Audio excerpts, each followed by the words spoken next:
Tatlong kataong naaresto sa Cebu City, kaugnay ng umano'y kaso ng intentional abortion o illegal na pagpapalaglag ng sanggol. Narito ang detalye ng report mula kay Patrolwoman Flora May Azares.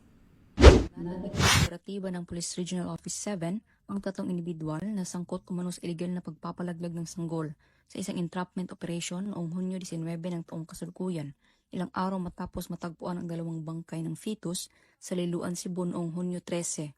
Ayon sa Pro 7, pinagsanip ang puwersa ng Regional Special Operation Unit, Regional Intelligence Division, Cebu City Mobile Force Company at Mabolo Police Station ang pagsagawa ng operation sa isang lodging house sa North Reclamation Area Barangay Carieta, Cebu City. Bagamat hindi pa inilalabas ang pagkakakilanlan ng mga sospek habang nagpapatuloy ang investigasyon.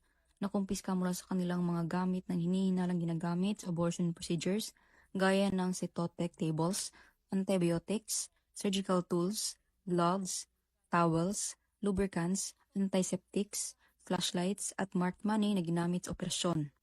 Batay sa Article 256 ng Revised Penal Code, ang intentional abortion ay isang krimen na may kaukulang parusang pagkakakulong mula 6 hanggang 12 taon, depende sa paraan ng pagkakagawa ng krimen.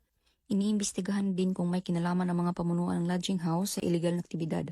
Maaaring makasuhan ng ito at ipasara ang establishmento kung mapatunayang nagpabaya o sadyang nagbigay lugod sa naturang gawain.